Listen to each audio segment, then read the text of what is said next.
What is Phoenix Network? What's the idea behind it?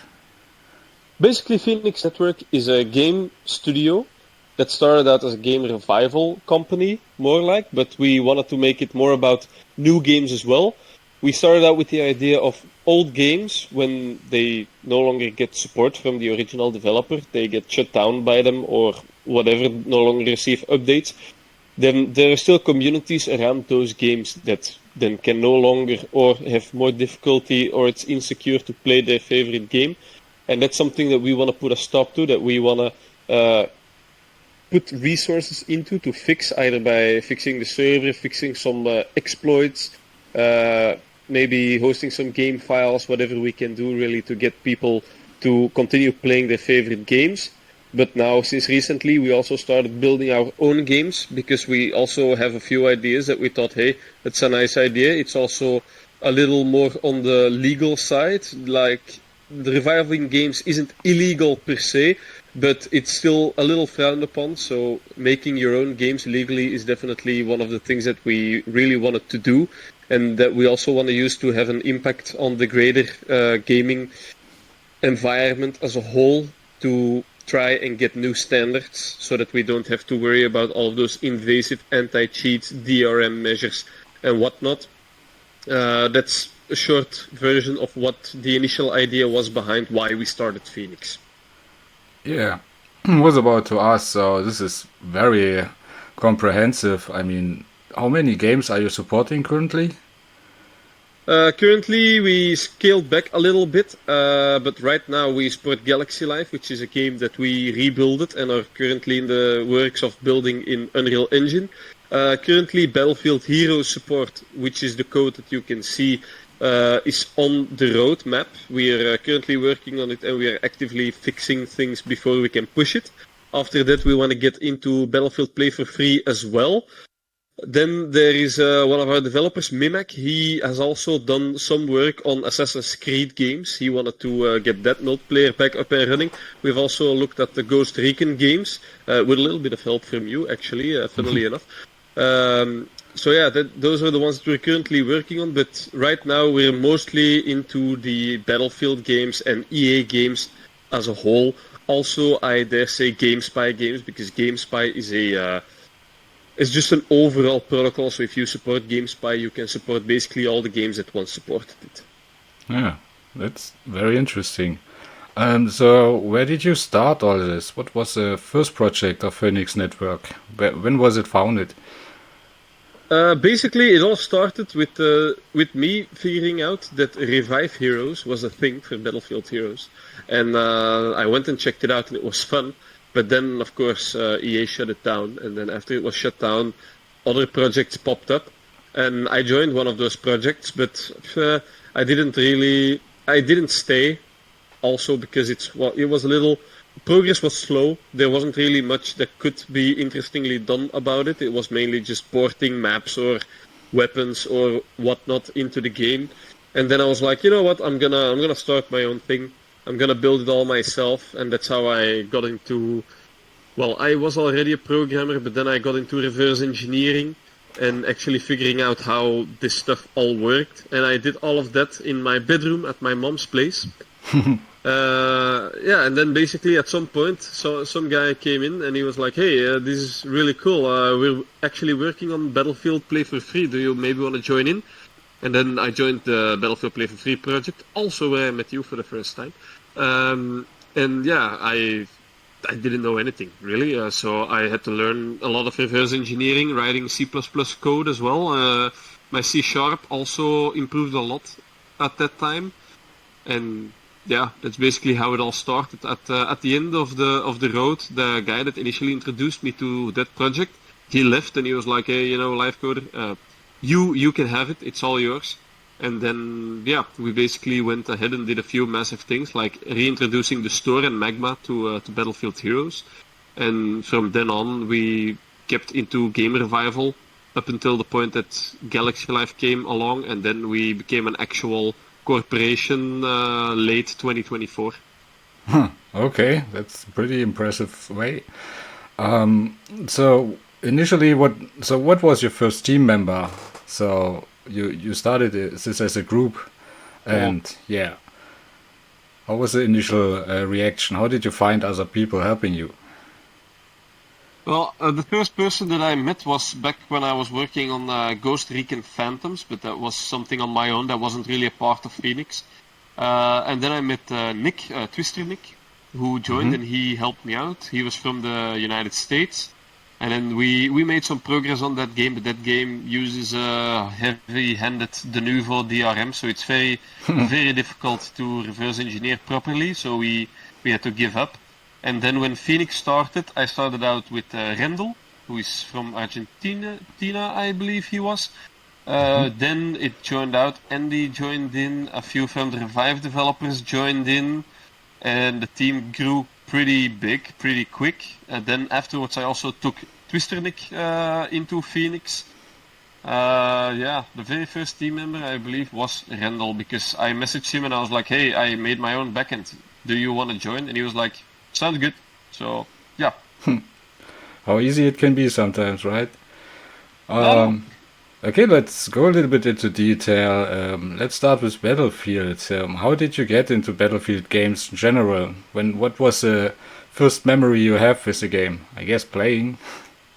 Yeah, my dad owned the full disc of the complete edition of Battlefield 1942, I believe that was, with all of the expansions. I didn't play multiplayer because I had to use an email address and stuff, and I was 6 or 7 years old. I was really young, so I didn't have all of that. So I just played either by myself or with bots, and then I liked those games. So when Battlefield 2 was a lot into its life cycle. I didn't buy it when it came out because my parents wouldn't let me. I played that. Also single player, mostly co-op games. I never played multiplayer either. Then Battlefield Heroes came along. I did actually play 2142 as well, but I wouldn't realize how big of a gem that was until I was much older. And then Battlefield Heroes came along, which I enjoyed a lot. I played it a lot. Then Battlefield Play for Free came along. I also played that one. Then came Battlefield 3, which I didn't play. I did play Battlefield Bad Company 2. It's the first Battlefield game that I played multiplayer that I complete well outside of Heroes and played for free.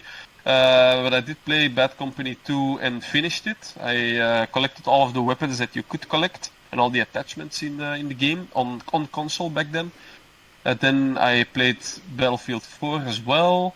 I played Battlefield 5, but I didn't like it. Battlefield 1, kind of the same thing. And then the newer Battlefields, I have played them, but I don't really enjoy them that much. But I dare say this all started because my dad just had discs laying about of Battlefield 1942. Okay, cool. Can you tell the story about reversing them? How did you start reversing them? How did you get the idea, and who taught you this? You taught me, which is the funny story. But then afterwards, I learned a lot on myself as well. I basically just started out with, getting the server and the client axes into IDA Pro, and then just start reversing it with a bit of a massive headache, of course, because these things are absolutely massive. You can see I reversed quite a few things here already, so that I could see what's going on and left comments for myself because I mean who knows, you may need them at all times. Yeah. But mostly I looked at the older games because here you can see Battlefield 2142, which has debug symbols, so you can very easily see like, oh, okay, so this is this is that, and there's a lot of stuff that matches. Not everything, but there is a lot of stuff that matches in these. And then from here on out, I just went, and that's the code that you've been looking at for the bigger part. This is my hook DLL, which just hooks into the game and directs control flow however I want and makes modifications wherever I want as well. Okay, so where are the symbols coming from? The symbols are basically part of the Linux dedicated server files of Battlefield 2142. Those contain, well, yeah, the debug symbols. The Battlefield 2 server also contains the debug symbols.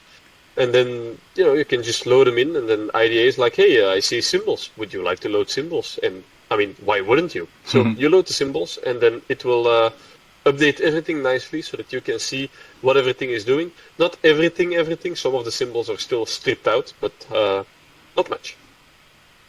Seems very helpful. And then you take the exe file that doesn't have them and you just copy them over one by Yeah, one. exactly.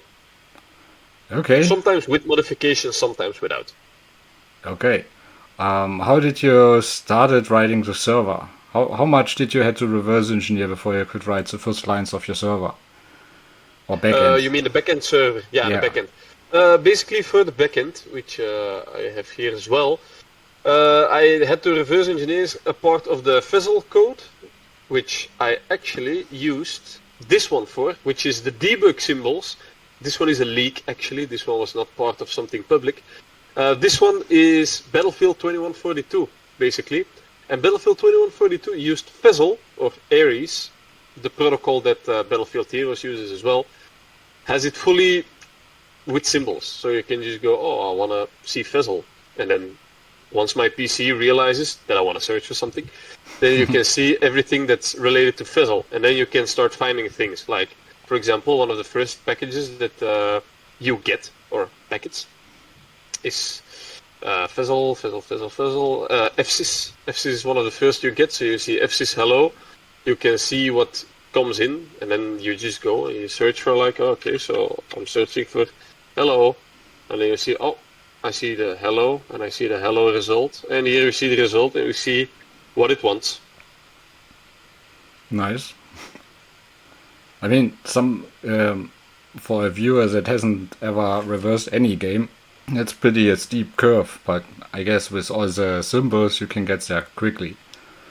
Yeah, but reverse engineering in general is a very steep curve because, of course, it's one thing to find this. Then the next thing is how do I implement this? How do I make it work properly? Reverse engineering definitely has quite a big of a learning curve because the things I know now I didn't know when I started out and took me years and years to learn. But eventually, as long as you have a hard head and you keep pushing through, then you'll manage. Okay, can you tell us about the differences between Battlefield Heroes, Battlefield 2, and so on? What do they share and what's different between them? One of the funniest things that you can see that is shared is by going into Battlefield Heroes and then opening the 2142 symbols as well. And then basically, Battlefield 2 had a cut game mode, which was something about a supply depot where you can, just have something with supplies. You probably had to go there, gather supplies, and then drop them off somewhere. So obviously, they made some code to make a supply depot. And that supply depot was then a networked object, a normal object, everything then and there. As you can see, this is Battlefield 2142, not Battlefield 2, but the supply depot is still in there. And this is Battlefield Heroes from, I believe, 2012, late 2011. So a little while after Battlefield 2, if you go and search there, you can also see that it's also got the supply depot code. So this is one of the funny similarities that actually shouldn't have been a similarity, because why would you leave a cut game mode in a game like almost 10 years later? That's a little bit weird, but overall that's fine. One of the biggest things that's also similar is the networkable code. So basically, if you go and you say, oh, so I want to see, oh, no, I want to handle connect request, and then there I can see and go update.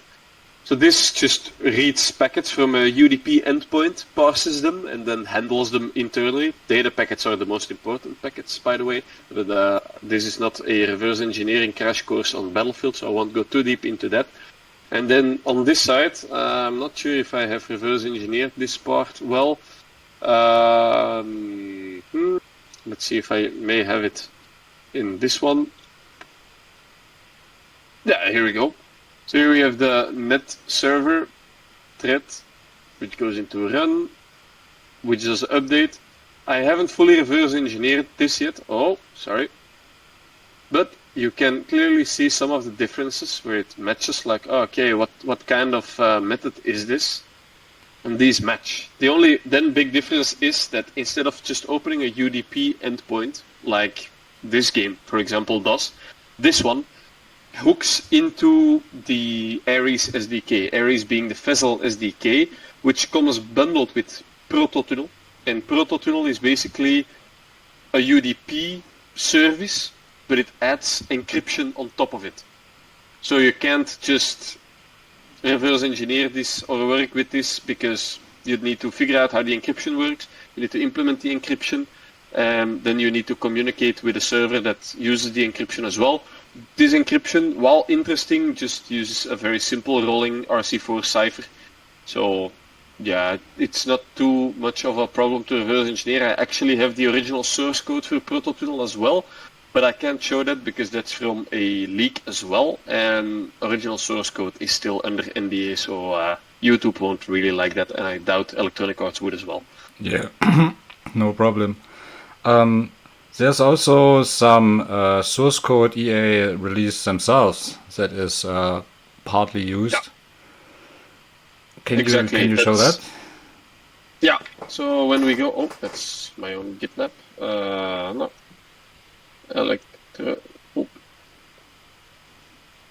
Go to Electronic Arts. Electronic Arts recently released, and I do have to love them for that, they recently released Command & Conquer Games source code, which is amazing, because I love those games, only they didn't release Red Alert 2. Why not? Because they lost the code. How do you lose your code? No idea, but they did it. So, yeah, sad. But anyway, that's not what we're here for. We want to look at... Where is it? It has already gone down a little bit because they didn't really update it, I believe. Where is it? It was... oh no, Dirty. Was it the Dirty Net SDK? Oh, that's kind of weird. Because it definitely was here. I don't seem to be able to find it again. Alright, so here we have the Dirty SDK, which is basically what they released. This basically also should contain the Prototunnel source code, but yeah, they didn't show this code here. Why not? Because it's still used in newer Battlefield games, so I bet they don't want that going out there. But the only really interesting piece of code that's in here is the Proto HTTP and Proto SSL functions, which will show you how they handled SSL v3. And yeah, this is basically what you need to find in any client that uses the Ares SDK to make sure that you can find the verify certificate function and make it return always true. Or you can just, find the Proto SSL connect function, very nice, hook that one and just put ISecure to 0, and then it doesn't use SSL. Even handier. Mainly because newer code usually doesn't support the insecure SSL v3 algorithm anymore. Oh, also it should make it easier to Wireshark everything. I mean, yes, it kind of does, because there is no forward secrecy, so even if you manage to get the certificate, you can still decrypt past communications here. Okay, very secure. Not at all. Okay, and so where can one play these games today? Right now, the Galaxy Light you can just play on Steam. You're welcome. Otherwise, Battlefield, which is kind of what we're talking about. For Battlefield 2, you have BF2 Hub, which allows you to play it. Though the admins aren't that involved at the moment, but I mean, you can play Battlefield, so I guess that's really what you want. Then you have, what was it? Battlefield 2142.co. Yeah, that's Battlefield 2142 Reclamation, where you can also still play it, though it has a little lower of a player count than Battlefield 2 has, because Battlefield 2, which you can see here, has an average more players, like a full server, then some more servers that are doing quite well. So yeah, Battlefield 2 is still pretty much alive, 2142 a little less. Then for Battlefield Heroes you can currently go to Rising Hub, of course, but Rising Hub has steadily been dying, mainly because their updates aren't really anything to write home about. They don't really do new things like we do currently, or that we are working on. So still average of 60 players, which is not too bad, but it's less than what this game deserves, to be fair. Battlefield Play for free you cannot currently play anywhere, but let me show you our website for Heroes. We went with the original website because we kind of like the original website. Makes it look a little more nostalgic, to say. And we also have Battlefield Play for Free. I'm going to be honest, I haven't visited this site in a while, so I'm very glad to see that it works currently. You can't currently play it. I didn't turn on the servers. Why not? There are bugs, there are features missing, and we want to fix all of those first. But I haven't been able to. I had a lot of time taken up from Galaxy Life, from my day-to-day job. But hence, I'm trying to catch up now. Hence, I work a bit on Battlefield Heroes now. Once that's fully resolved, then I want to look back at Play for Free and just, release something that's fun and that's engaging other than just releasing something in a broken state that people, just lose interest in and are like, yeah, this is not the game how I remember it and it hurts. So, yeah. Okay, cool. So about Galaxy Life, we have to talk about it, right? So what can you tell us about Galaxy Life? What's the story there? The story is pretty engaging, I'll say. So Galaxy Life has had quite a history, quite a disturbed history, but overall that's what you're all here for. So I'll just go here and say, basically, we worked on Galaxy Life. We fully reverse engineered it. We re-implemented it. We have the original source code for it and everything. So we add a few new features, but now we've stopped adding new features. Why? Because the game is currently still Flash, and a Flash-based game kind of sucks, let's be honest.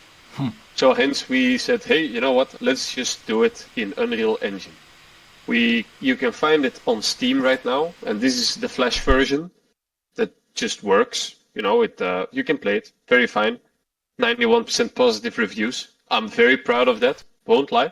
Very proud of that. But yeah, this is still Flash. Flash has issues. You can't do everything you want in Flash because obviously Flash is a little outdated, let's say.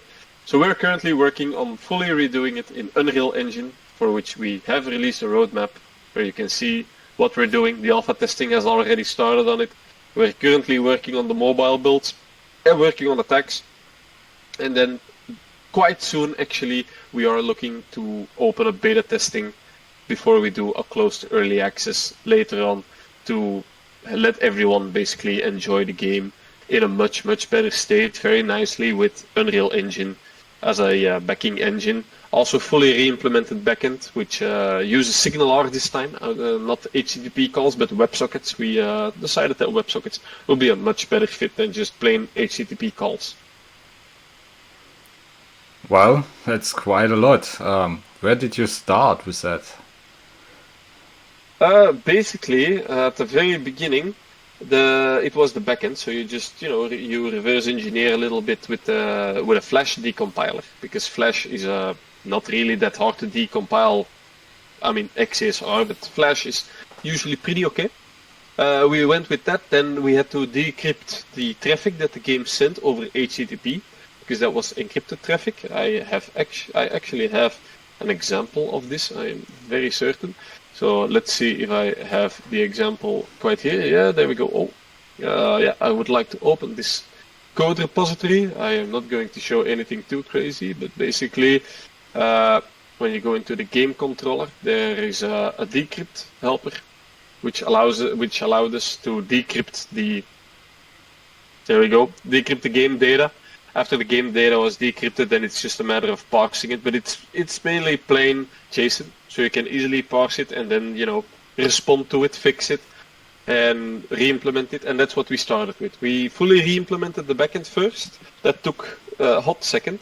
Then we added some new features to the game, and then now we still add some new things to the game very slowly, but most of our resources are still going to Unreal Engine. This is also, I think, the third overhaul of the backend that we're on, so we have learned quite a lot from the beginning. Okay, crazy. And how did you get access to the source code?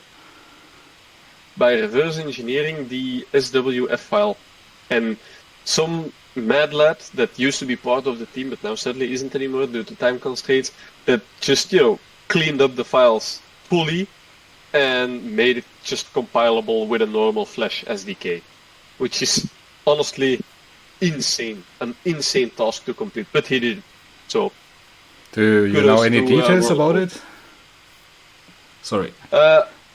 The real details, no. I just know the guy was named Whirlpool, and then later Kibble also went in on it, and Whirlpool basically just, reverse engineered it entirely, generated the files, and then just went and renamed all of the corrupted variables to meaningful variables, and then set up how you could compile it with the SDK. Can't share that because otherwise, other people might be trying it, and I wouldn't want other people trying it.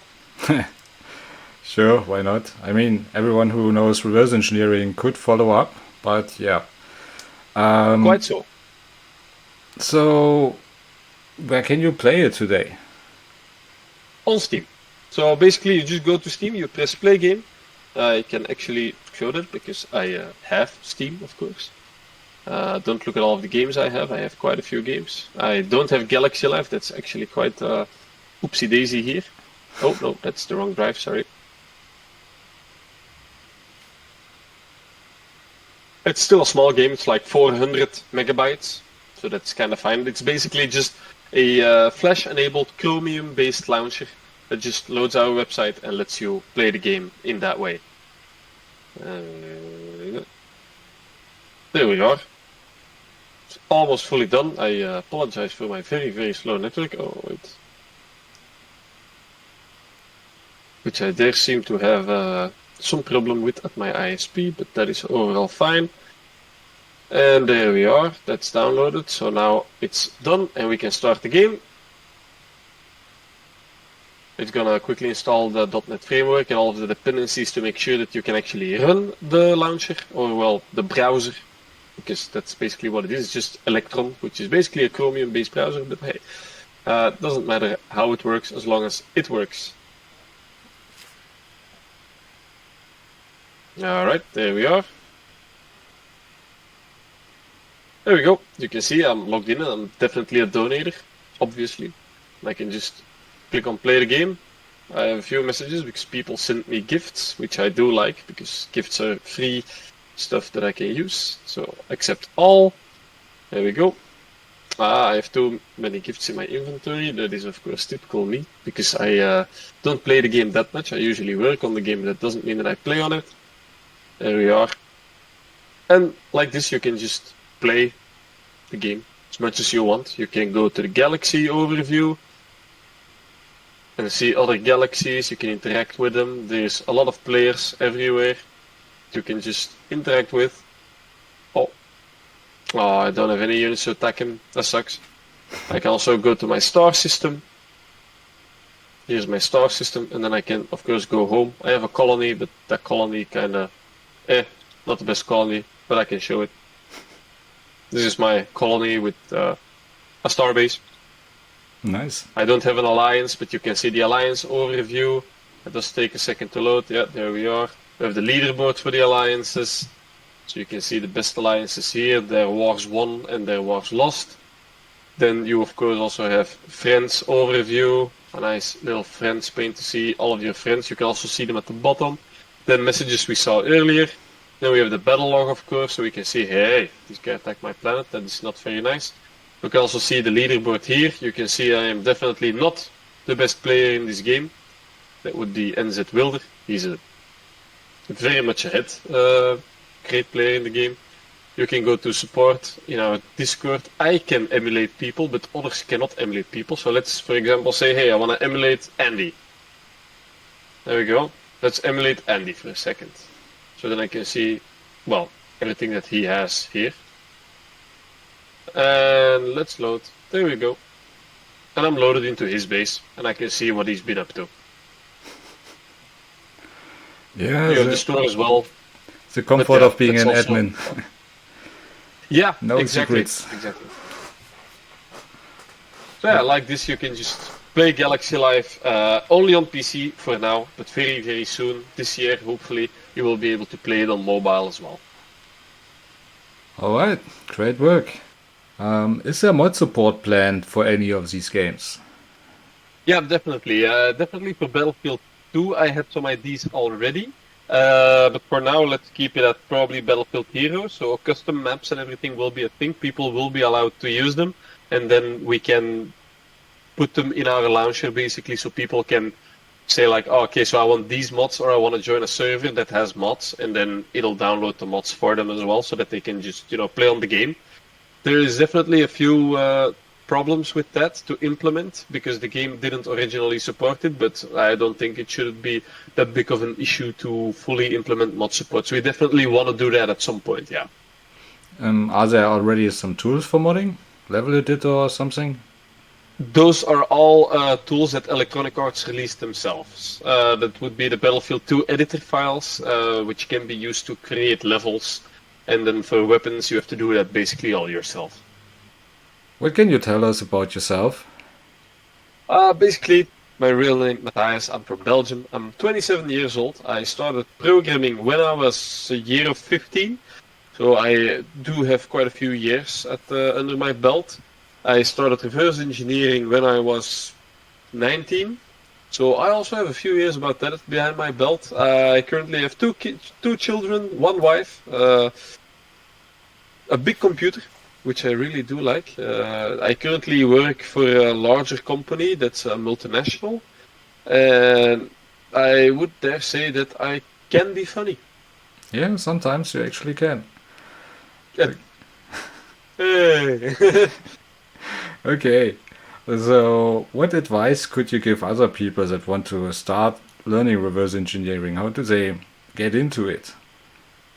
The easiest way to get into it is basically finding something you love. Basically, if it's a game that no longer has multiplayer support, then you really enjoyed the multiplayer support, then start with that. Just open it up in IDE, in Ghidra, whichever tool you fancy, and just start. Just look like, okay, how can I start with this? What are some of the important functions? Maybe the connect function where it connects to something, maybe the send function where it sends something. And one of the biggest things that would help you now, that didn't help me when I started out because it didn't exist yet, is AI. AI isn't necessarily the smartest thing that's out there, but it can point you in the right direction. So just ask questions that you want to ask. If you're really new, I'd say learn programming first so that you actually know why the compiler is writing what the compiler is writing. And then definitely join some Discord groups or other groups of people that do programming, that do reverse engineering, so that you can ask questions. Ask. Make sure to look up yourself first. And then if you ask, nobody will mind. Everybody will try to help you. And just do it like that. If you do it for something that you love, that you really enjoy, and really want to see back, then it's way easier to push through all of the hard times, because you will encounter hard times. It will be difficult.